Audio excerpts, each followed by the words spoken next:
XM study में आप लोगों का फिर से स्वागत है। बिहार डीआरएस 2023 अमीन एग्ज़ाम जो 13 अगस्त फर्स्ट शिफ्ट एनालिसिस कराने जा रहा हूँ और 13 अगस्त आज आप लोगों को 13 अगस्त है उसका फर्स्ट शिफ्ट एनालिसिस कराने जा रहा हूँ। और जो भी स्टूडेंट कुछ मेमोरी बेस्ड क्वेश्चन याद है तो प्लीज़ मेरे व्हाट्सअप नंबर पे थोड़ा सा आप लोग प्रोवाइड कर दीजिएगा, जिससे क्या हो सकता है कि आने वाला एग्जाम जो बिहार एलआरसी अमीन का हो इससे पैटर्न का पता चल जाए कि हाँ पैटर्न किस टाइप क्वेश्चन पूछता है, क्योंकि इसमें देखें जो सिलेबस नहीं दिया हुआ उससे भी क्वेश्चन पूछा गया है। तो चलिए हम लोग आज के 13 अगस्त का फर्स्ट शिफ्ट का एनालिसिस कराने जा रहा हूँ। इसमें मैं आप लोग को बताऊँगा कौन कौन सा सब्जेक्ट से ज़्यादा पोर्शन से क्वेश्चन आ रहा है। चलिए हम लोग देखते हैं। पहला क्वेश्चन आप लोग से पूछा गया था क्या सॉइल से। देखिए सबसे ज़्यादा क्वेश्चन पूछा जाए, स्टूडेंट के द्वारा रिव्यू किया गया कि सॉइल से अप्रोक्स 10 से 15 क्वेश्चन पूछा जा रहा है। तो आप लोग जितना भी स्टूडेंट है जो आज कल जो होने वाला एग्जाम है, कल परसों 17 तक एग्जाम होने वाला है, सबसे रिक्वेस्ट है कि आप लोग क्या कीजिए, सिविल बूस्टर का जो है ना जो सॉइल का और सब जितना भी क्वेश्चन आ रहा है आप लोग बेसिक और मॉडरेट क्वेश्चन आ रहा है तो आप लोग ज़्यादातर थियोरेटिकल क्वेश्चन पढ़िएगा, बेटर रहेगा। और नॉमिकल जो क्वेश्चन जो भी आ रहा है वो फार्मूला बेस्ड क्वेश्चन आ रहा है। तो क्या पहला क्वेश्चन देखिए क्या था कि पोरोसिटी। अब देखिए क्वेश्चन तो एग्जैक्ट नहीं है लेकिन आगे पोरोसिटी से क्वेश्चन था, उसका डिफिनेशन होगा या फार्मूला लिखा होगा। तो मुझे पता है ना पोरोसिटी इक्वल क्या होता है, volume of wide by total volume into 100 होता है। और इसका रेंज क्या होगा, तो इसका रेंज आपको पता है कि रेंज कितना होता है 0 से 100 के बीच में होता है। और इसमें अगर क्वेश्चन और मैं आप लोगों को एक्स्ट्रा बता रहा हूँ, जैसे अगर क्वेश्चन इसी में दे दिया जाता कि आप लोगों को कि वॉइड रेशियो दिया है पोरोसिटी निकालना, तो क्या होता है कि पोरोसिटी इक्वल टू क्या होता है void ratio divided by 1 plus void ratio होता है। यहाँ से अगर फिर से अगर मान लें कि हमको वॉइड रेशियो निकालना, क्या porosity divided by 1 minus porosity होगा। यहाँ से पोरोसिटी बेस्ड क्वेश्चन था। अब क्वेश्चन किसी को नहीं पता था, बोला था सर एक क्वेश्चन था पोरोसिटी बेस्ड और उसका वैल्यू भी नहीं पता था, तो इससे भी एक क्वेश्चन था। कहने वाला अगर ये तीनों चीज फार्मूला आपको पता है तो पोरोसिटी वॉइड रेशियो से क्वेश्चन नहीं छूटेगा। और एक क्वेश्चन अगर वॉइड रेशियो क्या होता है वो भी आपको बता दें। वॉइड रेशियो क्या होता है, volume of void by volume of solid होता है। और वॉइड रेशियो क्या होता है, ग्रेटर देन 0 होता है। ये थोड़ा सा ये भी याद कर लीजिएगा, सही रहेगा। एक क्वेश्चन आपसे पूछा था कि एयर कंटेंट से रिलेटेड, तो एयर कंटेंट का या तो डिफिनेशन पूछा गया या तो उसका फॉर्मूला पूछा होगा। तो एयर कंटेंट क्या होता है कि volume of air by volume of void होता है। क्या होता है, volume of air by volume void होता है। और इसका रेंज कितना होता है कि 0 से 1, और 0 भी इंक्लूडेड होता है, 1 भी इंक्लूडेड होता है। और एक याद रखिएगा air content plus degree of saturation कितना होता है, इसका 1 होता है। अगर यहाँ से भी क्वेश्चन नॉमिकल पूछ दिया जाए तो आप लोग आने वाले एग्जाम में बना दीजिएगा। एक क्वेश्चन आप लोग से पूछा था कि सॉइल एक्टिविटी, हो सकता है सॉइल एक्टिविटी का कोई रेंज पूछा हो या तो डिफिनेशन पूछा हो, तो मैं आप लोगों को दोनों बता दिया हूँ। सॉइल एक्टिविटी जो एक्टिविटी क्या होता है आईपी डिवाइडेड बाय क्या होता है percentage of clay size particle, जो हम साइज लेते हैं। आईपी क्या होता है बताइए, आईपी क्या होता है, आईपी का फॉर्मूला बताइए क्या होता है, WL माइनस WP होता है। आईपी क्या होता है, WL माइनस WP होता है। ये भी फॉर्मूला याद रखिएगा कि आईपी क्या होता है, WL माइनस WP होता है। अब इसमें देखिए कि अगर मेरा एक्टिविटी मेरा इनएक्टिव है तो कब होगा, एक्टिविटी लेस देन 0.75 का वैल्यू आएगा तब मेरा सॉइल एक्टिविटी क्या होगा, इनएक्टिव होगा। अगर मेरा एक्टिविटी 0.75 से 1.25 के बीच में है तो वो आप लोग को नॉर्मल कंडीशन होगा, और 1.25 से ज़्यादा हो तो एक्टिव कंडीशन में आएगा कोई भी सॉइल। एक क्वेश्चन आप लोगों से पूछा था कि किस क्विक सेंट कंडीशन, तो आप क्विक सेंट कंडीशन का क्या पूछा था पता नहीं, लेकिन क्विक सेंट कंडीशन का आप लोग को बता दें, डिफिनेशन भी बता देता हूँ, इसका क्या क्या यूज होता है।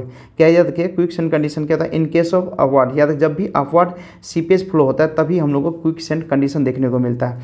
और याद रखिए अपवर्ड सी फोर्स जो होता है ना उस टाइम क्या होता है इक्वल टू हो जाता है बॉइंट वेट ऑफ द सॉइल, जितना भी बॉइंट ऑफ द सॉइल वो दोनों क्या होता है इक्वल हो जाता है, जिसके कारण क्या होता है स्ट्रेस ऑफ सॉइल क्या होता है बिकम 0 हो जाता है। जिसका क्या होता है कि क्विक सेंट कंडीशन याद रखिए स्ट्रेस इन सॉइल क्या होगा 0 हो जाएगा।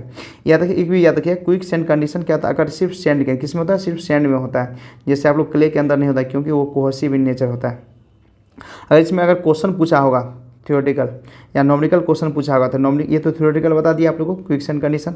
इसमें अगर पूछा होगा तो क्रिटिकल हाइड्रोलिक ग्रेडियंट्स क्वेश्चन पूछता है। क्या पूछता है आप लोग को, गामा समर्ज बाय गामा W होता है और इसका क्या होता है G-1/1 प्लस, ये भी फॉर्मूला आप लोग याद कर लीजिएगा, G-1/1 प्लस E होता है। तो क्रिटिकल ग्रेडियंट कितना होता है G-1 divided by 1 plus E होता है। एक क्वेश्चन आप लोग से पूछा था कि देखिए और भी क्वेश्चन सॉइल का था लेकिन बच्चे को याद नहीं हो सकता, टेक्निकल ज़्यादा क्वेश्चन याद नहीं रहता है, लेकिन जितना भी क्वेश्चन है तो पता चलिए जो सॉइल का अगर 3-4 चैप्टर स्टार्टिंग में पढ़ लीजिएगा ना तो आपको आराम से, क्योंकि जो भी क्वेश्चन पूछा जाता है तो बेसिक क्वेश्चन पूछ रहा है और जो भी नॉमिकल क्वेश्चन भी पूछ रहा है तो वो आप लोग को डायरेक्ट जो फॉर्मूला पुटिंग क्वेश्चन पूछ रहा है, तो आराम से आप लोग बना सकते। सिविल बूस्टर के एक बार पढ़ लीजिएगा तो इजीली तरीका से सबसे क्वेश्चन बन जाएगा। एक क्वेश्चन सर्विंग से भी क्वेश्चन ज़्यादा नहीं था, 3 से 4 से 5 क्वेश्चन था सर्विंग से। इसमें क्या था इंजीनियरिंग जो है ना चेन लेंथ, जो इंजीनियर चेन लेंथ होता है कितना होता है, तो फीट में दिया था 100 फीट होता है और 100 लिंक होता है, याद रखिएगा।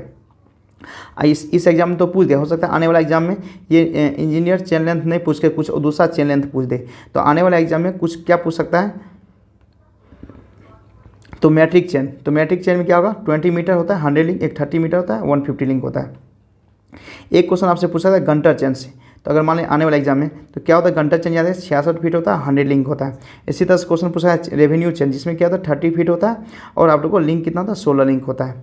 एक क्वेश्चन आप लोग से पूछा था कि फर्स्ट शिफ्ट में कि लिस्ट काउंट ऑफ थियोडोलाइट बताए, थियोडोलाइट का लिस्ट काउंट कितना होता है, याद है क्या, थियोडोलाइट का लिस्ट काउंट कितना है 20 सेकंड, कितना होता है 20 second list count of theodolite होता है। अगर एक्स्ट्रा थोड़ा सा कर लीजिए, हो सकता है कि अभी आप लोग थियोडोलाइट पूछ दिया, हो सकता है बाद में टोटल स्टेशन पूछ दे, प्रिज्मेटिक कंपास पूछ दे, सर्वेइंग कंपास पूछ दे, तो यार टोटल स्टेशन यदि कितना होता है आप लोग को लिस्ट काउंट होता है 1 सेकंड। इसी तरह से प्रिज्मेटिक कंपास अगर पूछ दिया जाए कितना होता है आप लोग याद रखिएगा 30 मिनट, कितना होता है 30 मिनट प्रिज्मेटिक कंपास का लिस्ट काउंट होता है। इसी तरह से सर्वेयर कंपास का लिस्ट काउंट कितना होता है 15 मिनट, याद है कितना होता है 15 मिनट। ये सब क्वेश्चन मैं आप लोग को टोटल बताया हूँ, जितना भी क्वेश्चन देख रहे हैं हर एक क्वेश्चन मैं आप लोगों को बताया हूं क्लास में।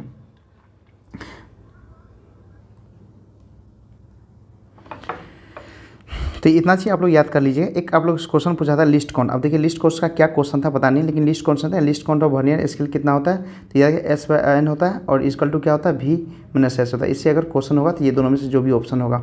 S का मतलब होता है value of one smallest division of the main scale. एक क्वेश्चन N क्या होता है number of division of on the vernier, कहने का मतलब N क्या नंबर ऑफ डिवीजन, वर्नियर पे कितना नंबर ऑफ डिवीजन है, और ये क्या है S क्या value of one smallest division of the main scale का जो होता है स्मॉलेस्ट डिवीजन का वैल्यू कितना होता है। एक क्वेश्चन आप लोग से पूछा था, देखिए सर्वेइंग का क्वेश्चन था। ये क्वेश्चन मैं आप लोग को बार बार बताया हूँ कि the distance between 2 points measured using दे दिया 20 मीटर दे दिया, चेन वाज रिकॉर्डेड एज दे दिया 320 metre, it was found that the main chain is 20 metre दे दिया, टू लॉन्ग, जो हम लोग जिससे मेजर किए वो पता चला बाद में कि 20 सेंटीमीटर बढ़ गया, क्या टू लेंथ क्या होगा। तो ये क्वेश्चन आपको बताए थे ना, क्या 2 इंटू 2 इक्वल टू क्या करेंगे फोर्स इंटू फोर्स करेंगे, यहाँ से true chain into true length कर देंगे इक्वल टू क्या false chain into false major length कर देंगे। ट्रू चेन कितना दिया 20 मीटर दे दिया, इससे हम लोग मेजर करते हैं, ट्रू लेंथ निकालना है, और फॉल्स क्या हुआ कि 20 सेंटीमीटर लॉन्ग हो गया, ज़्यादा बड़ा हो गया, किसी कारणवश से बड़ा हो गया होगा, तो क्या होगा 20.2 हो जाएगा इंटू कितना फॉल्स मेजरमेंट के 320 किए। यहाँ से करने के बाद हम लोग जब भी निकाले इसको कैलकुलेट किए, तो कैलकुलेट करने के बाद ट्रू लेंथ कितना 323.2 मीटर होगा। ये अगर कैलकुलेशन है जो आप लोग को जो नॉमिकल वैल्यू दिया, अगर ये नॉमिकल वैल्यू अगर सही है जिस स्टूडेंट के द्वारा दिया गया और आप लोग कमेंट कर बताइएगा, तब तो एग्जैक्ट आंसर आपका ये होगा 323.2 मीटर हो जाएगा। एक क्वेश्चन आपने पूछा था कि जितना मटेरियल मिलाते हैं सेम क्वांटिटी में मिलाने को क्या कहते हैं, तो इसका आंसर एग्जैक्ट क्वेश्चन तो मुझे नहीं पता, बट इसका आंसर क्या होगा बैचिंग, क्या होगा बैचिंग होगा। एक क्वेश्चन स्टूडेंट बोला था कि RF से क्वेश्चन पूछा था, RF क्या होता है कि map distance by ground distance, क्या होता है map distance by ground distance होता है। अब जो भी क्वेश्चन पूछा हो मुझे पता नहीं, सर RF से क्वेश्चन था। एक क्वेश्चन था यूनिट ऑफ प्रेशर से, क्या था यूनिट ऑफ प्रेशर से, तो यूनिट ऑफ प्रेशर क्या था SI यूनिट क्या होता है, तो या तो पास्कल होता है, इसको या तो पास्कल ऑप्शन होगा या न्यूटन पर मीटर स्क्वायर होगा या kg पर मीटर सेकेंड स्क्वायर, ये तीनों में से कोई एक ऑप्शन होगा आपका। एक क्वेश्चन था टाइप ऑफ फ्रेम या स्ट्रक्चर, अब जो भी क्वेश्चन हो तो आंसर में 5 था तो इसका 5 होगा। अब एक बोला था सर कॉलम को अदर नेम क्या बोलते हैं, तो अब उसका ऑप्शन ही नहीं पता था क्या क्या है, क्योंकि डिपेंड करता है ना क्या ऑप्शन है उसके अनुसार कॉलम का अदर नेम क्या होगा, तो उसके अनुसार पता चले क्या नाम है। तो अब जो भी जिनको पता होगा मुझे कमेंट जरूर कर दीजिएगा। एक क्वेश्चन आप लोग से था कि कोई बिल्डिंग है उसका कॉर्नर साइज उसको 45 एंगल पे कट करते हैं तो उसको क्या बोलते हैं। इसका एग्जैक्ट क्वेश्चन नहीं पता चला कि क्या क्वेश्चन है, जो भी स्टूडेंट पता है। एक क्वेश्चन था कि लिंटन किस एरिया में आता है, पता नहीं, तो हो सकता है कि मुझे लग रहा है कि लिंटन के बारे में बताया पूछा होगा कुछ क्वेश्चन आप लोगों को, कि वॉल का था लेंथ कितना दे दिया, कि ये था एस्टिमेशन एंड कॉस्टिंग का, एस्टिमेशन एंड कॉस्टिंग का था कि लेंथ 4 मीटर, विड्थ 3 मीटर और थिकनेस इसका दे दिया है कितना 30 सेंटीमीटर, का कि रेट दिया 320 पर मीटर स्क्वायर। कुछ नहीं करना, पहले हम लोग वॉल्यूम निकालेंगे, वॉल्यूम क्या 4 इंटू 3 इंटू क्या करेंगे 0.3 निकालेंगे, तो यहाँ से हम लोग को वॉल्यूम पता चले 3.6 मीटर क्यूब आएगा, और उसके बाद हम टोटल अमाउंट निकल जाए 3.6 इंटू 320, क्योंकि हम लोग को रेट दिया 320 पर मीटर क्यूब, तो 1 मीटर क्यूब 320 है, तो 3.6 मीटर क्यूब कितना, तो 1152 इसका आंसर रुपया आ जाएगा, कितना 1152 रुपया आ जाएगा। यहाँ से हम लोग टोटल अमाउंट पूछा था। अब एक क्वेश्चन पूछा था आप लोग से कि समताप मंडल के बाद कौन सा मंडल, याद क्या कौन मध्य मंडल, कौन आता है मध्य मंडल आता है। इसमें देखिए करंट से आप लोग को क्वेश्चन 4 क्वेश्चन करंट से पूछा गया था, जिसमें स्पोर्ट्स था, और उसका रीजनिंग में कौन सा क्वेश्चन देखिए, रीजनिंग में सिटिंग अरेंजमेंट से था, कोडिंग डिकोडिंग से क्वेश्चन था, इसे ये सब हो गया। एक आप लोग को जो क्वेश्चन था और भी मैं आप लोग को बताऊंगा। इंग्लिश में देखिए 2 क्वेश्चन था, 2 क्वेश्चन इंग्लिश से था, 3 क्वेश्चन हिंदी से था, वो ग्रामर से था रिलेटेड। एक कैलेंडर से था आप लोग को रीजनिंग में, एक प्रोबेबिलिटी से क्वेश्चन था, इसके बाद एक क्वेश्चन था आप लोग को जीएस में संविधान कब लागू हुआ था, 26 जनवरी 1950 को हुआ। एक क्वेश्चन था आप लोग को कि आर्टिकल से वित्तीय आपातकाल का उल्लेख कब है, तो अनुच्छेद 360 में लिखे है। हो सकता है अगर ये क्वेश्चन एग्जैक्ट पूछो वित्तीय आपातकाल तो उल्लेख कब है, तो अनुच्छेद 360 में। 1 से 2 क्वेश्चन आप लोग को हाईवे से था, रेलवे से भी क्वेश्चन था आप लोग को 2 से 3 क्वेश्चन।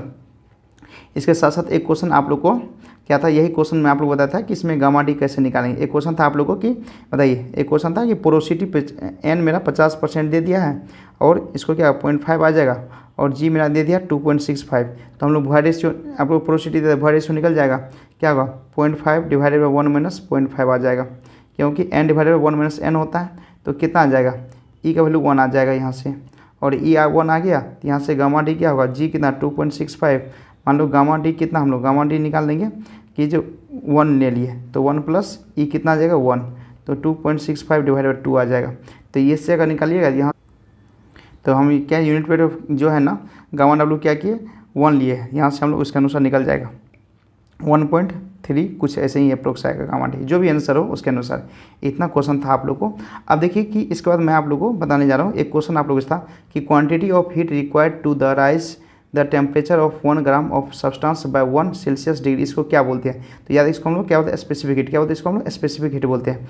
एक क्वेश्चन हिंदी में था कि अंधे को अंधेरे में बड़ी दूर की सूझी, ये मुहावरा था, तो इसका क्या आंसर होगा, अपनी धुन में लगे रहने से मूर्ख व्यक्ति में को कोई समझदारी वाली बात सूझना, ये इसका सही आंसर हो जाएगा। ये अगर मुहावरा उसमें दिया होगा तो इसका मुहावरा का अर्थ ये होगा।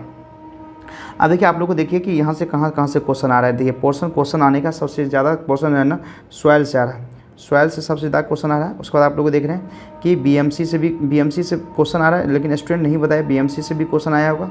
इसका सर्वेइंग से भी क्वेश्चन आ रहा है आप लोग को। तो आप लोग को मैं आप लोग को बताया था कि बीएमसी सॉइल सर्विंग, और आरसीसी से मैं आप लोग को बताया था कि आरसीसी से क्वेश्चन पूछेगा। और सिविल बूस्टर जितना भी स्टूडेंट थोड़ा सा सिविल बूस्टर की थ्योरी पढ़ लीजिएगा, थ्योरी बहुत ही क्वेश्चन वहाँ सफिशिएंट, क्योंकि फार्मूला बेस्ड आप लोगों को क्वेश्चन पूछा जा रहा है। तो फार्मूला बेस्ड आप लोगों को सीधा क्वेश्चन पूछा जाए तो वहाँ से आराम से आप लोगों को बन जाएगा, क्योंकि जितना भी सॉइल का क्वेश्चन पूछा पूरा फार्मूला बेस्ड 2 से 3 चैप्टर। एक कंपैक्शन से भी क्वेश्चन था, मुझे नहीं बताया एग्जैक्ट कौन सा क्वेश्चन था, एक क्वेश्चन कंपैक्शन से भी था। तो अगर जैसे जैसे क्वेश्चन आते रहेगा मैं आप लोग को वीडियो अपलोड करते रहूँगा। Thank you guys for watching this video.